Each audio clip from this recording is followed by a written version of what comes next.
Right, breaking news is good news for West Ham. Spain international winger Adama Traore. He's 30 years old and he joins from Fulham. It's an undisclosed fee, we're told. And of course, it reunites him with Nuno Espirito Santo. They worked together at Wolves. Right, we've got some quotes from Traore. I'm so happy to be here, so happy to help the team the maximum I can and show my quality. I've been seeing West Ham. It's a massive club, a massive fan base. I've been watching since I was young. When I watched films about West Ham, I know about the fans and how much passion they have. What are you laughing about that?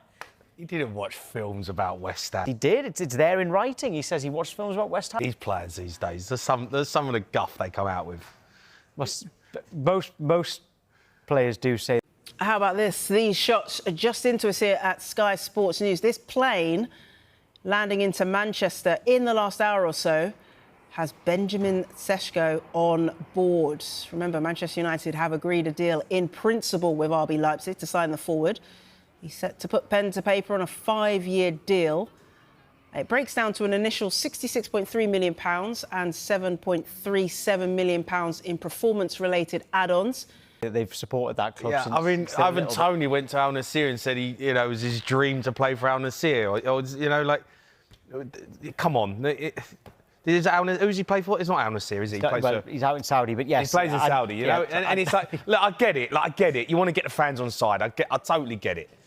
Come in and do the business. Come in and play well for your team. He's a good signing, Adama Traore, because it links him back up with Nuno.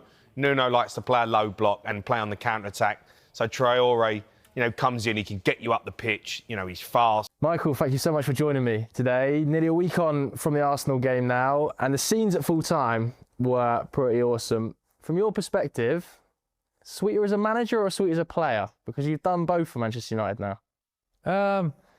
It's just different. I think it's certainly not a feeling you ever get sick of or you've ever had enough of. I think all that kind of everything you put into a game, whether you're a player or a coach or managing, whatever it is, I think, and as a supporter, all the energy and the excitement, the passion and everything that the will to win goes into the game. When you come out the other side in such an important one, and listen, late winners have always created the biggest emotion, really. Yeah.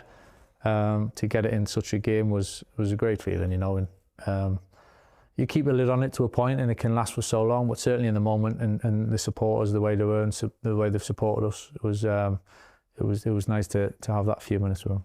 That away end. I mean, your son was there, wasn't he? I saw the son, my daughter. Dad in there, your daughter was in there. That must have been bouncing from their perspective.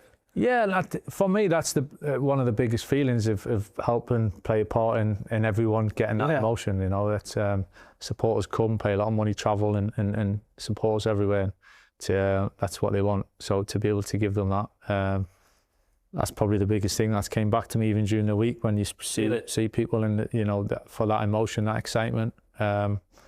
Listen, it's not going to be like that every week, and we understand that. But it's kind of our duty to try and produce that, and the boys were incredible and fully deserve all the credit they get. Yeah, well, now we look at your first sort of 5 games in charge of this club. Some of the managers you've come up against, Emery twice, Tuchel, Guardiola. I mean, what is the secret here? Because other managers must be watching at home going, God, some of the scalps. Yeah, good players, I think. It is what it's funny how things work out, and certainly not getting too carried away with all that, I think.